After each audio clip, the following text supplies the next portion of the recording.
Hey, what's up, everyone? Thank you so much for tuning to another episode of the Financial Griot, aka TFG. We're here. We love to discuss stories, kind of, introspection of what's going on in our lives, but kind of lead it back to money and financial literacy. And hopefully, with those stories, take you to actionable steps to get you to the better version of yourself.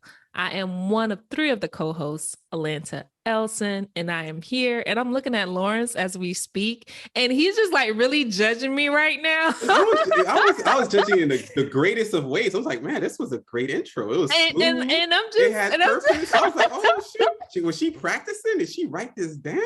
I mean, the more we've been doing this over a year now, so you kind of have like a flow. Yeah, but I can mess up the intro. Anytime I get on that intro, I mess it up. Right. But you know what I love about our podcast is that we just keep it going. Like, we're not professional, semi-professionals in all of this space, but it's cool because I think that's what make our podcast great, is being authentic. It's like, we're not trying to do all this. This is real life, raw stuff. Yeah, it's not even a side hustle. It's not passive income. It's not even passive income. It's just poverty. And let me tell y'all something. The hours I put in on the back end to get these episodes out, I'm just, give some girl a cash app or something. Something.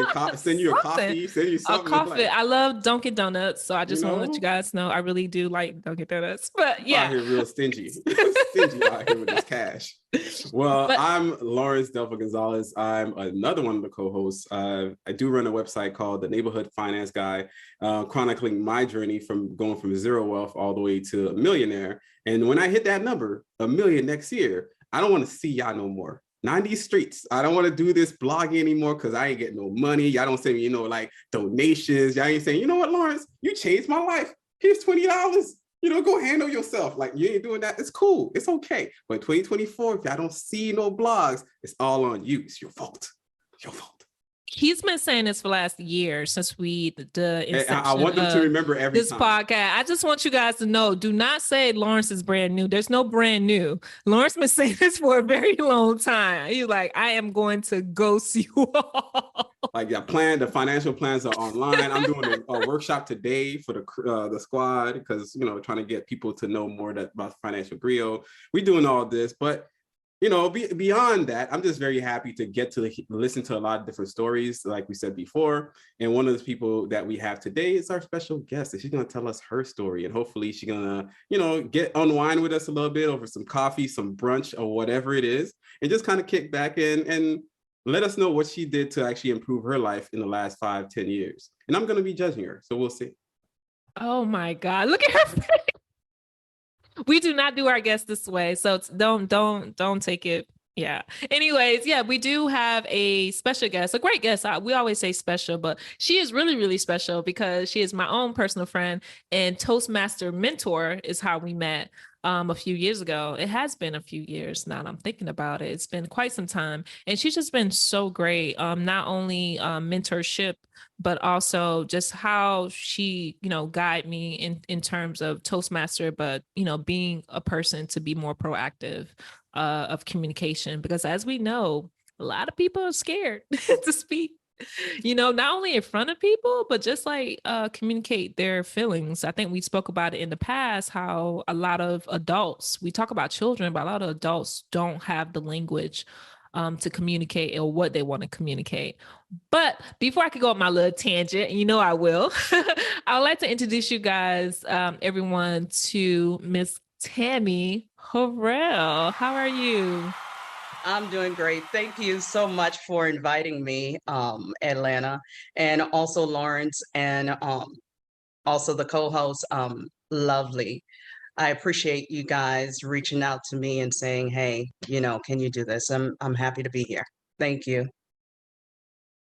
Yeah, she's scared. Like, you can tell she's scared. She's like, say something smart. Say something smart. Don't mess this up. Keep it short. Oh my gosh. If you guys can see the visuals right now, it's so funny because just LG is just like, yeah, I want you to mess up. Go ahead. And just really eyeing Tammy. But Tammy, so like we met just years ago, like prior COVID and everything, through Toastmasters. And you were in Toastmaster prior to me. Can you just tell us a little bit about yourself, but also like what kind of introduced you to Toastmasters? Sure thing. With Toastmasters, how I got into that is that a few years prior, I read a book by Les Brown, and I think the name of that particular book is Not Over Until You Win. And during that time, I was going through a divorce, and it was myself and my two girls, and we moved in with my mother at the time, and life was just hard. I was like, I can't do this. This is not me. But I always had a love for books, so I went back to the source. I went back to what I knew. I went back to using my imagination and trying to get out of my own way, because I knew with the divorce, it was needed. However, it was something new. So because it was something new that I never experienced before, I needed help. So I went and I read that particular book, and he spoke about Toastmasters. And when he spoke about Toastmasters, I was like, really, Toastmaster? What is that? And then after I researched it, and then maybe about 2 or 3 years later, I came to West Palm Beach, Florida. And the first thing I did once I settled is I found a Toastmaster club, and it was the Sunset Speakers. And I remember sitting in the front row and just taking in all the speeches, and I knew how everyone, they became a family. And what it was they sat around and they critiqued you, but in love, in order to be better than who you were. It's like you came in for a reason. I'm not going to shun you. I'm not going to judge you, but this needs to be tweaked, or that needs to be tweaked, because you came here to be better. And I like that. So that's how I started with Toastmasters. Yeah, and I just want to say to all the listeners, Lawrence, would you stop? He's being such a Toastmaster critique. We're gonna have to get into that. So, okay, yeah. I just want to let all the listeners know, if you don't know what Toastmasters is, Toastmasters International is a nonprofit educational organization that teaches public speaking and leadership skills through a worldwide network of clubs. So as Tammy has mentioned, she researched and found a local club in the West Palm Beach region. So this is a chapter, which was one of our chapters, Sunset Speakers, right? In this club specifically, we got a chance to kind of bond and get to know each other. And as you speak, they will critique you. And one of those critiques is using what LG just pointed out. Technically he just typed out that I'm saying and it is I know. It's been a while. So it is scary. Toastmaster is scary, because I can only imagine coming into, I've done it in the past in college. Well, it's almost like, looking and observing. I spoke once, but it is one of those things like a trial and error, where you have to go to a specific, you can just look out different clubs and different chapters, see which one kind of resonate with you. Because the one I remember in college, I feel like they were a little bit too stringent, just my opinion. And I don't know if I was comfortable with the people, if that makes sense too, because you want to grow as a speaker, but you also want to feel some kind of connection energetically, professionally, however, with the people around you. So Sunset, speakers at our local chapter in West Palm Beach was amazing. And it was people around our ages and different ages as well. I think the oldest one was like 70 something, if I'm not mistaken. He retired. I love him. So it's one of those things I think really kind of capture people, want them to be better. But what made you, because I remember you telling me the story a while ago, what made you actually want to join? Because you were just just observing for a long time. What made you kind of, you know what, I'm going to do this? I think what made me want to join was the people. The people around me were leaders. even the ones that did not speak all the time, they were leaders. And I felt as though that was something that I wanted to be around. It's like you're the company that you keep. Like I remember one of the members, regardless of where she was, she led. Even though she sat in the back of the room, she could sit in the front of the room. She led, she had this certain poise about herself. So I appreciated that. And then also at the same time, they would always include me in the table topics. And that got me out of my own way because I was shy to speak in front of people. And then once I knew that I was accepted, I say, hey, you know what? I can do this. This feels like a safe space. And I was able to grow and they were able to help to groom me. And I appreciated that. Ooh, man, there's a couple of things. I'd like to go back just a little bit because there was a question about why you jumped into Toastmasters. Because I think we still haven't really dived into that. We found your inspiration for going to Toastmasters being Les Brown. And we found that when you were in Toastmasters, you really tapped into the joy of people around you and understanding the people around you and listening to their stories, which is the beauty of Toastmasters itself. It's in two parts. You could show up and it could be completely free and you just listen to that conversation, get into the table topics, get to know different people, different vocal tones, different qualities of speakers and quality of information that they allow you to listen to. And then on top of that, there's an other part where you can actually go through the instructional side, which is to go through the learning evolutions, learning I forget all the way it's kind of structured, but I was it's like a curriculum, like you could it's like a different tiers. The person that's starting off. This is all self-taught. This is all on you because the book itself tells you the topic. It tells you how to develop your story, and then you have to go into you got to almost like volunteer to go into that day and speak. So there's no more book, by the way, too. Lawrence. Yeah, well, there's no more books. They just everything is virtual. It's online. Oh shoot, that's wild. But on top of that, I like to critique it because I used to be the VP of education. People don't really know that, but I was actually that good. He's trying to put the flex in. That's what I do. I just want to include that. I train teachers. Maybe I'm not a great one, but I could train the other ones. But I love the quality of your voice, Tammy, the way that it delivers. And I would probably even say their strong point is your smile. The way that it just people can't see it through the I guess their sound when they're listening to on their podcast, but you probably feel it too. You feel it when she kind of accentuates like this idea that people around her, the love that she feels, and you can't really duplicate that in people.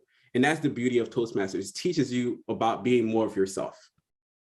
That's the genius of it all. So yeah, we do have fill words like and I use as such a lot for some reason, and like all these things are there, but we try to minimize those words because we want to get more about you.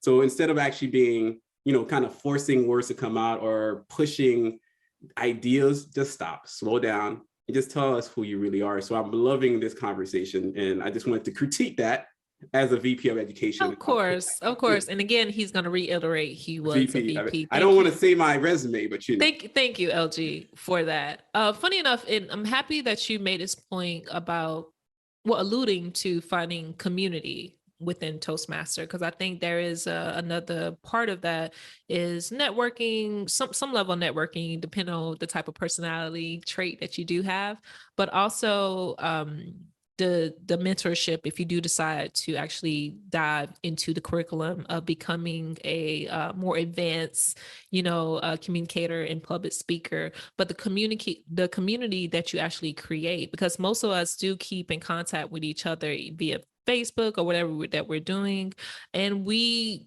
advance in life and we find those growth stems from Toastmasters and becoming more confident in ourselves.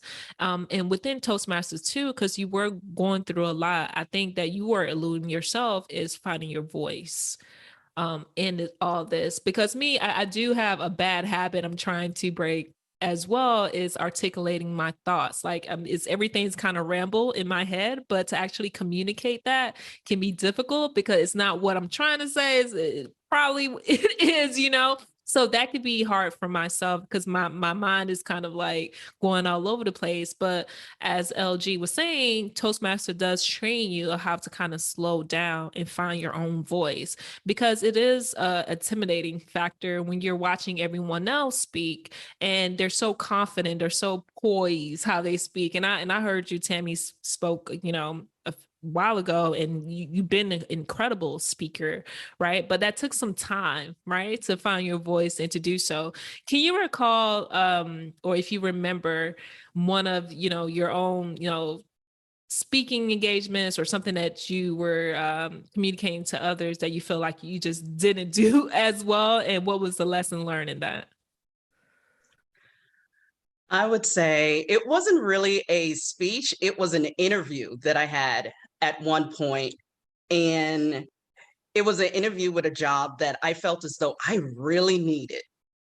And as she was asking me the different questions like, why do you feel as though you're a good fit? Why do you need this job? I wasn't able to articulate because in my mind, I wanted to say, lady, I need this job because I need this money because I have to pay these bills. What are you talking about? But you cannot do that. And it was so difficult to try to articulate different words other than what was in my mind.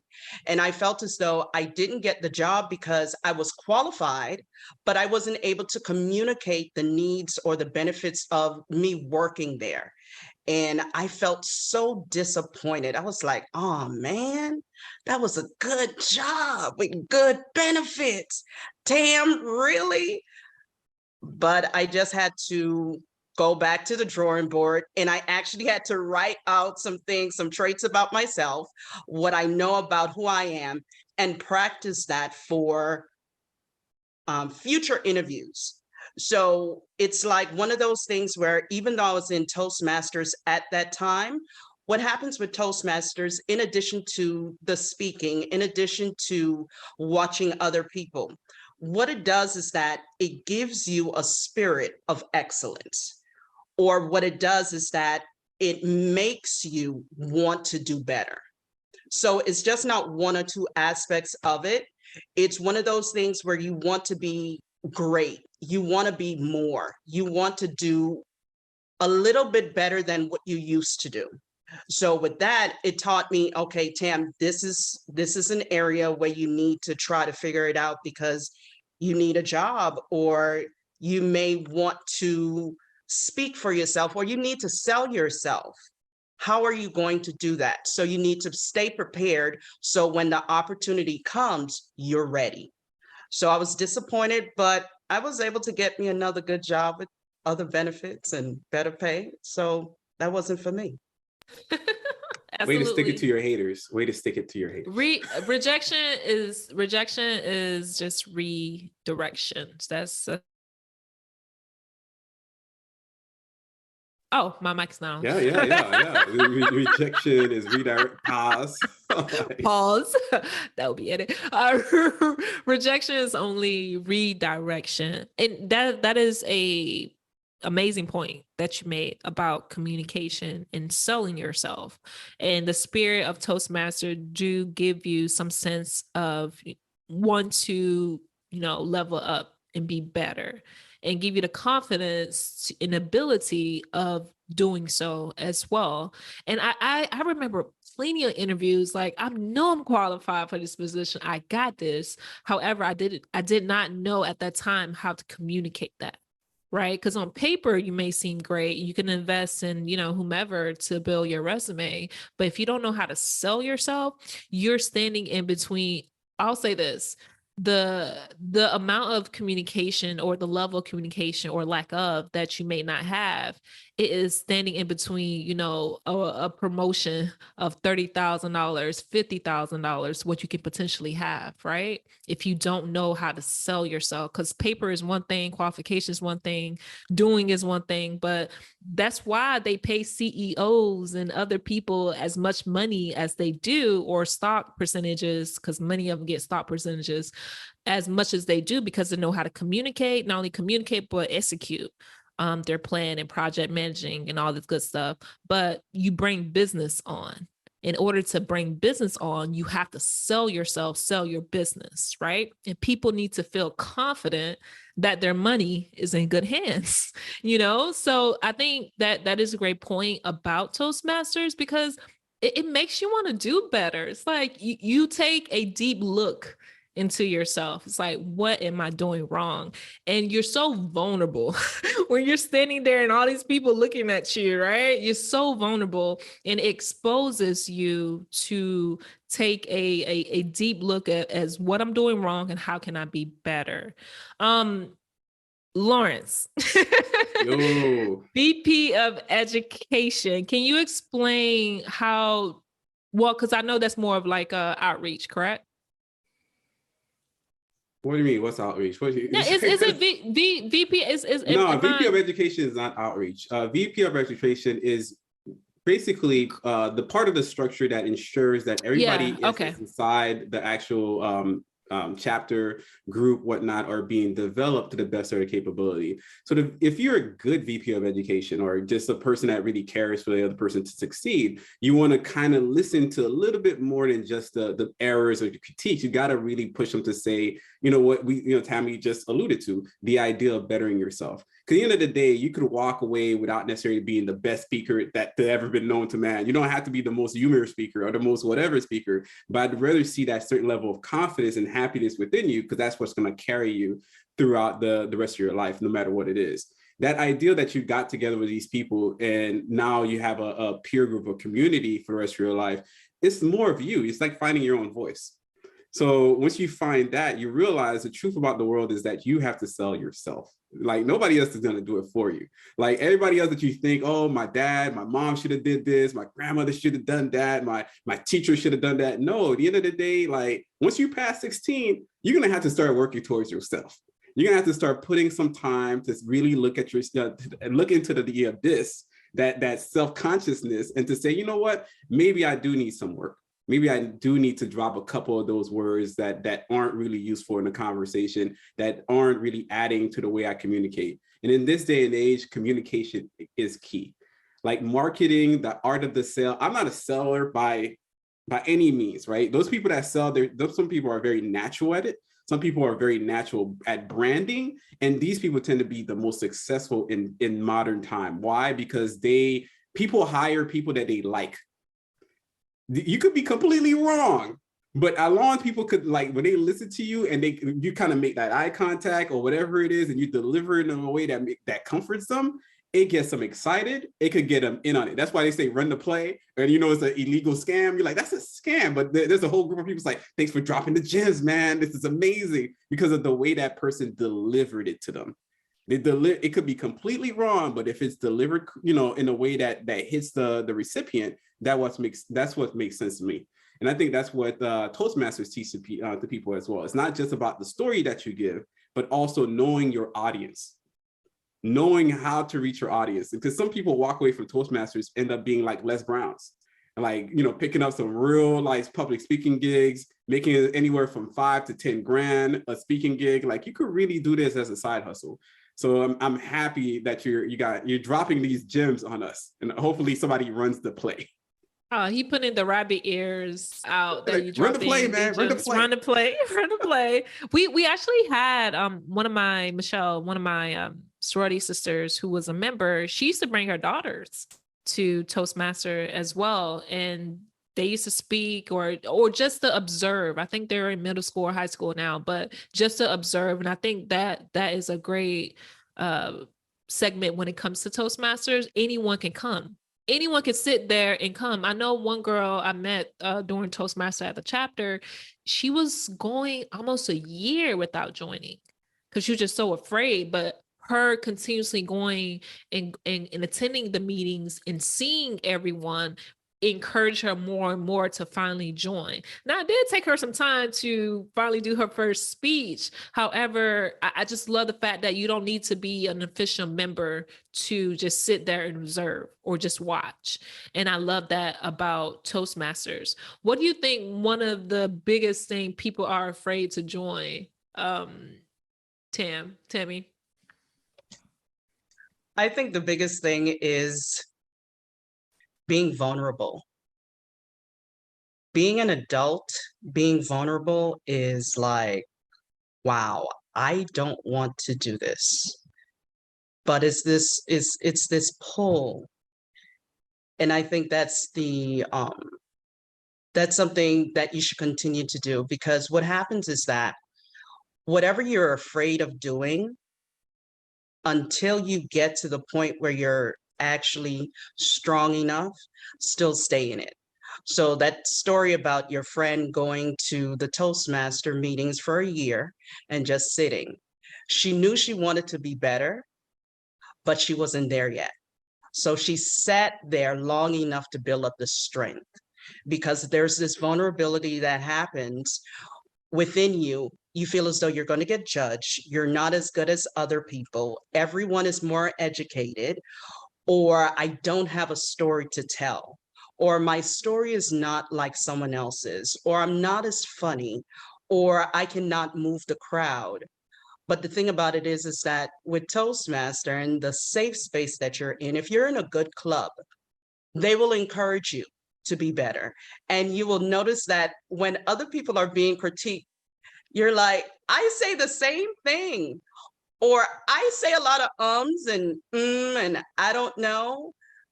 And you feel as though there's no fear. And I like that. I hope I answered the question. No, absolutely. You answered the question. And I do want to encourage others, because this is the Financial Griot. We have to kind of segue into the money portion, right? I do want to encourage others about the investment. And we talk about the benefits of Toastmasters, and LG stated perfectly is communication is key. And it's standing in between of you making 50,000 plus, however, more of a promotion or an amazing side gig or something that you want to do, is having that level of great communication, being a great communicator. But Toastmasters specifically, fees are very affordable. I just looked it up because I don't remember the last time I paid for it. It's $45 every 6 months. $45. So that's what, $90 a year? Investment is a great investment. I pay about $60 a month for the gym, and I don't even go. I'm just saying. $45. And he doesn't even go. $45 right? Is not that bad. It's not that bad. I paid $10 for the gym, so I paid more to go to the gym than you actually make the investment of Toastmasters. And to my understanding, they haven't really raised the fees that much over the years, and it is a perfect thing because they want everyone to join. And it's one of those things that it will really push you out your own way to want to do better and to have the confidence that you are capable of doing better as well. I think did your daughter mention that she wanted to join? I feel like she said it like a while ago. No? Tammy, yes. I don't have a daughter, Tammy. I do not Tammy have one. too. I don't have a daughter, Tammy. See, you didn't listen to no Financial Griot episode. It's a lie. I caught you. Yes, actually both would come and visit with me. They would come and join and be in the audience. So both of them are actually well spoken. So I definitely appreciate that, because they take in, as I grow, they grow also. So it's good for parents who want to be better. And it's also good for, as a parent, you want to be this perfect parent, or you want to feel as though you know a little bit more. But as your kids see you grow and see that you're vulnerable enough to be guided, there's a certain sense of pride that takes place. And they will help you grow also, because they'll ask you, did you write your speech? Let me hear it. You had too many ums. That's not you. And you give them a window to find their voice. So you may have found your voice at 35, but they find their voice at 15 and 16. And that's a tremendous thing that they need to have, because the delay in finding your voice can take you through a whole lot of pain. Yeah, I think that's beautifully stated, because part of it is this idea that it's not just communicating to find a voice and actually present at Toastmasters, but also communicating with each other now is a lot more beautiful. It's a lot more streamlined. It's something that's, like you said, a lot of kids want to see their parents as vulnerable, but there's a lot of parents that try to pretend like everything is okay, pretend as if almost like perfection, godliness, like there's no way I could be flawed. But in this way, they could see that, hey, this is a person that's trying, this is a person that's developing, just like I'm trying, and that's why I want to develop as well. So it's going to be a great lesson for them going into the future, because anytime they have to go do an interview, they have to go do something in college, or they have to run for like a position, whatever it is, they're going to be more comfortable and more prepared to really execute on those opportunities and those chances in life. And I think that's also part of it as well. And there's also something you almost like insinuated, and it's what we did the whole Financial Griot, is I think, especially in the Black community, we lost that sense of the spaces in which people could speak anymore. Speak in a way that is constructive to us, right? Like that, the hallway or the courtyard, the family gatherings, the hanging out with friends. There's not a lot of those anymore, in the sense that they still kind of exist, but people are not sitting at the table talking. Like, we can make it seem like everybody's eating at the table and dinner is like served at 7 and everybody's looking at each other. Hey, how was your day? Let's talk about stocks. That's not how this works.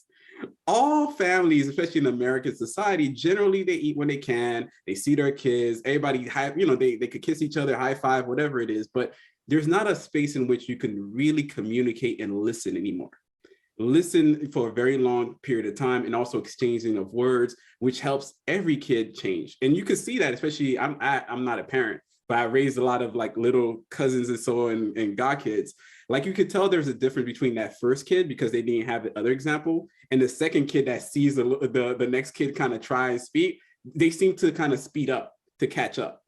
And that's the beauty of it. And we need to bring that back in the community, and an opportunity for anybody that, I don't care if you're 40, 50, 60, 70, whatnot, or even like 5 years old, a space in which you could talk, you could communicate, you can be critiqued without feeling defensive.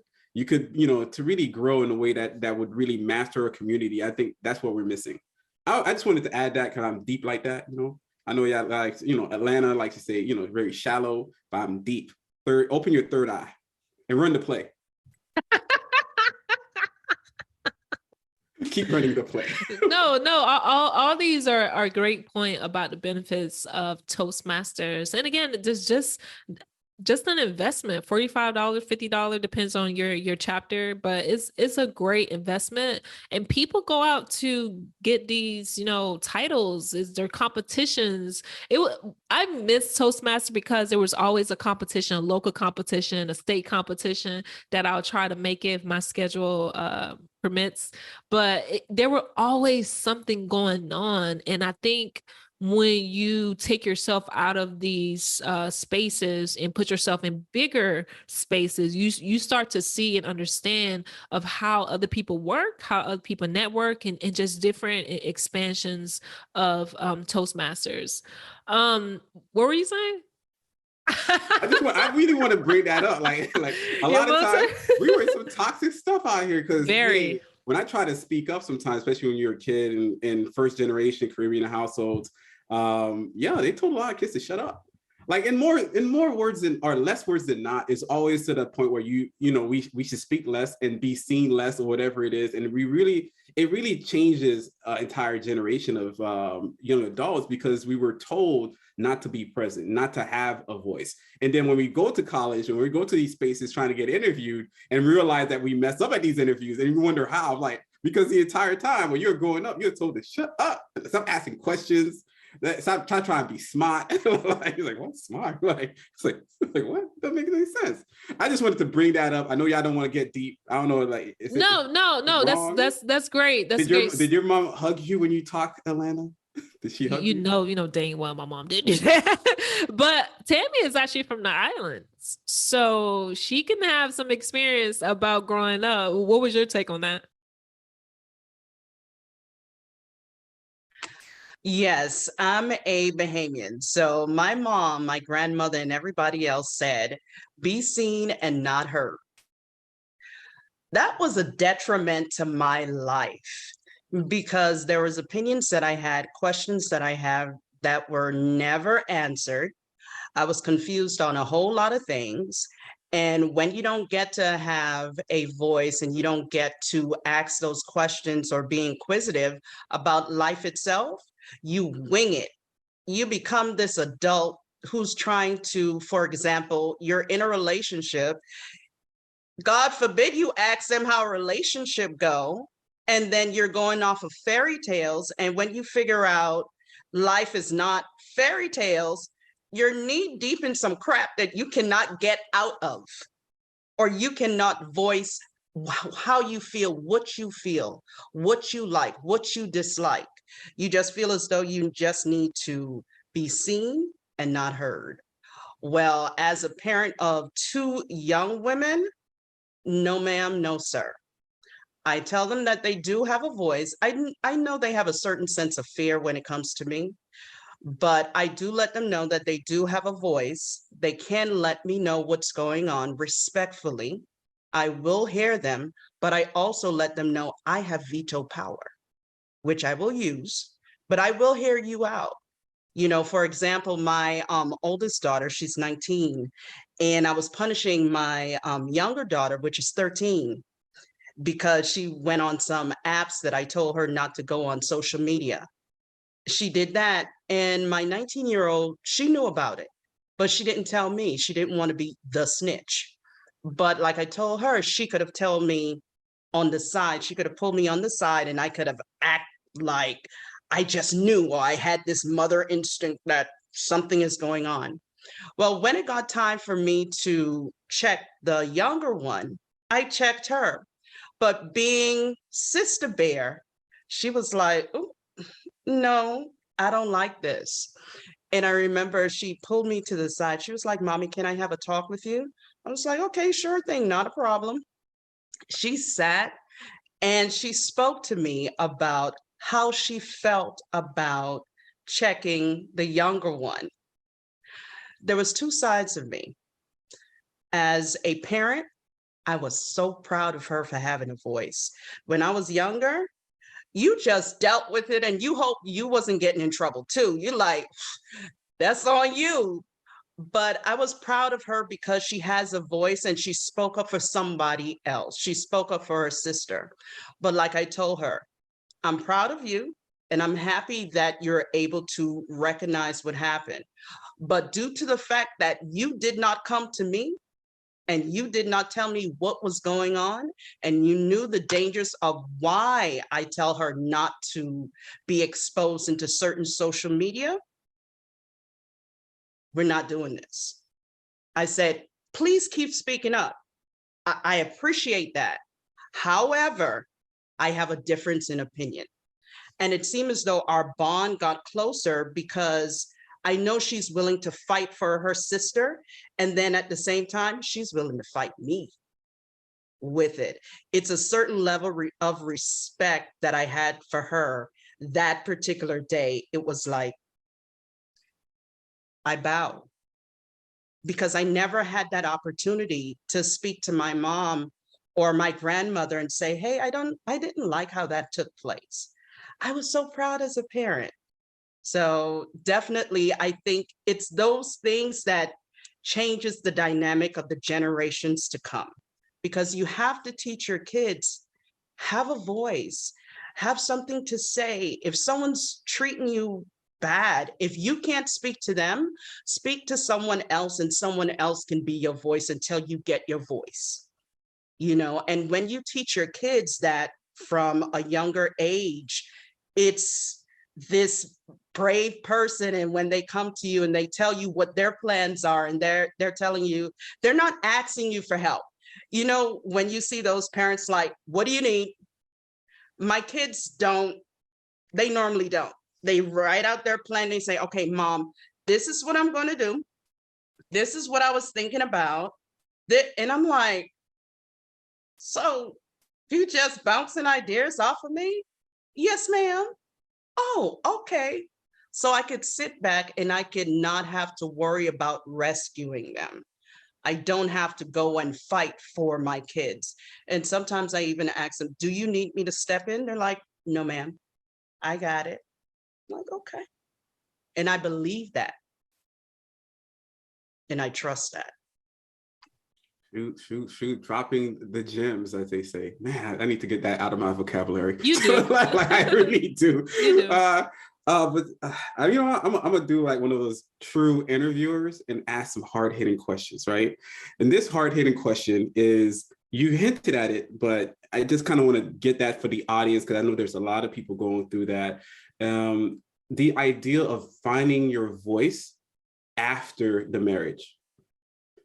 There's always a time where she's like, I don't want to talk about this. Like, there's always a time where it's almost like you feel the loss of community, you feel the loss of your friends, the people around you, and you have to rebuild. And I just want, the reason I ask this is because there's somebody listening right now, right, that is probably going through it or thinking about going through it or even a little bit past it, and they haven't completely healed, and that's fine because it takes time. But I want them to also find community in some words of how do you find your voice after the fact, right? Like, how do you kind of rebuild, and how do you add more to yourself again so you could be whole again and move forward? I don't know if you want to talk about it, you could just talk about it, or you could, plead the fifth. Sure thing. I'll be happy to speak on it, because I'm at a point where I'm okay. Actually, I was in an abusive relationship, very abusive. So, as I said, I didn't have a voice. I was used to being seen and not heard. And what happens is that when you raise your kids to be seen and not heard, and I'm not putting blame on anyone, they grow up to be seen and not heard. So my voice and my opinion of what I wanted in a relationship, I didn't know. I was just winging it. And next thing I know, I looked up, I'm in a situation where I'm being abused, I have kids, and I don't know how to get out. I don't know how to use my voice within the relationship without me yelling because I'm so upset, without me being objective and being a victim, and being okay with being a victim and feeling as though the only way to voice what I want and how I want is to yell. I don't know how to seek out help because I'm so embarrassed that I don't even know where to go. I don't know how to articulate, this is what is happening to me. I need to get out. And it's like, I couldn't figure it out. And I think that's one of the things we keep speaking about, finding your voice. And some people may say, that's not a biggie. But it is, it's you. The voice is you. When you find you, there's this power that sits, that no one can tell you who you are. And it's something different. It's something different. So you could be in a situation where you're uncomfortable, but if you have your voice, you have your peace of mind. You tell people how you want to be treated. You expect them to treat you that way. And when they don't, you choose not to participate because you know who you are. You know what's going on. You know what's required of you. And it seems as though you speak to yourself and you speak to what it is that you want and who you are, and you build yourself up and you give yourself this sense of strength that comes within you. It's different. When you go through it, you know it. But while you're going through the abuse, while you're going through someone telling you who you are, you don't know how to fight back because you don't know who you are. But when you find your voice, you tell them, this is not who I am. You could call me selfish because I don't want you to treat me bad. But I'm not selfish. And if I am selfish, I'll be that. That's cool. Now let me move on. So if you choose not to be with a selfish person because I actually have standards for myself and I don't want to be treated like crap, that's fine. I'll be selfish over here in peace. I'll be selfish where my voice can be heard. I will be selfish and I will be bigger and better than who I used to be. So that's why I had to find my voice, because I just knew this right here is not going to work. And I'm raising daughters and they're seeing what's happening to me.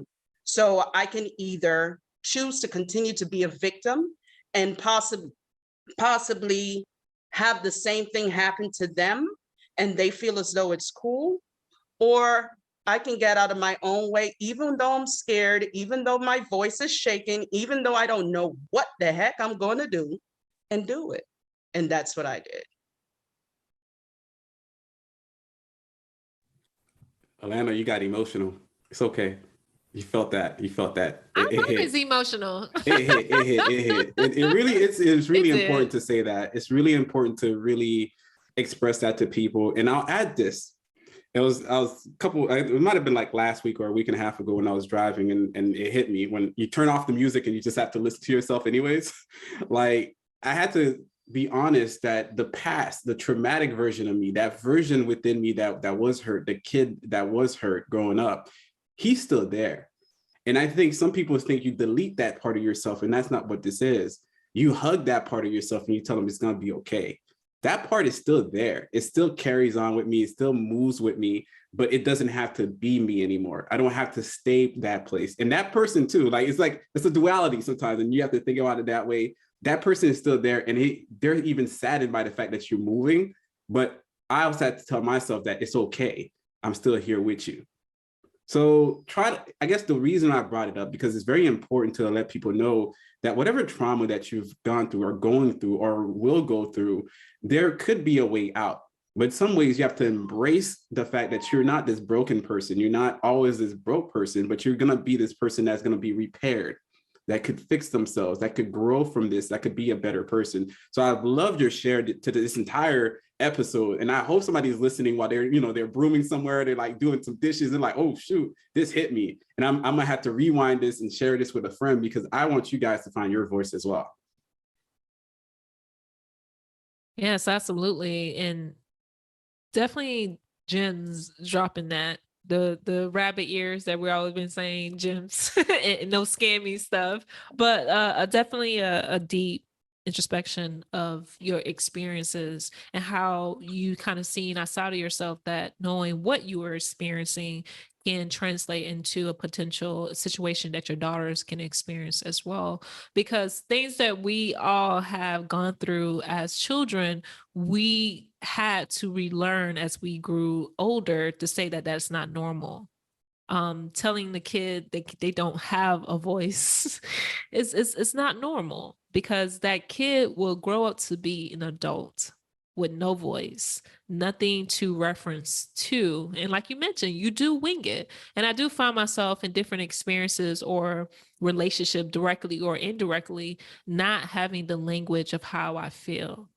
And within that, I didn't know how to even articulate that or identify those things. So I think it is very valuable to come to a situation hand to hand with yourself and having these conversations, because you come to a point where you're evolving as a person, but you're becoming a better version of yourself. And that's what we always talk about here on the Financial Griot, is really getting to that better version of yourself, and not necessarily just forgetting your past experiences, but taking those past experiences and in translating into a way of growth, like just like my beautiful flower plant behind me. I'm so super proud about this plant. My plant behind me, everything grows. And no matter the soil, no matter the environment, the evolution is something that going to happen no matter what. But the question is it going to be a good evolution, or is it going to be a bad one? And that's something you have to continuously ask yourself for that. So thank you so much for that. That was some real vulnerability. That's raw. Like I'm really, really happy. And that you share that with us and share that with our listeners. So I guess to cap it off, or to come to a closing, Miss Tammy, what are you working on, or can people find you if you want people to find you? Or I'm currently working on a compilation book with a few of my fellow Toastmasters. So in addition to, just being there to grow, you also get a chance to network with like-minded people. So you're able to, where you fall short, there's people in your midst that actually help to pull you up.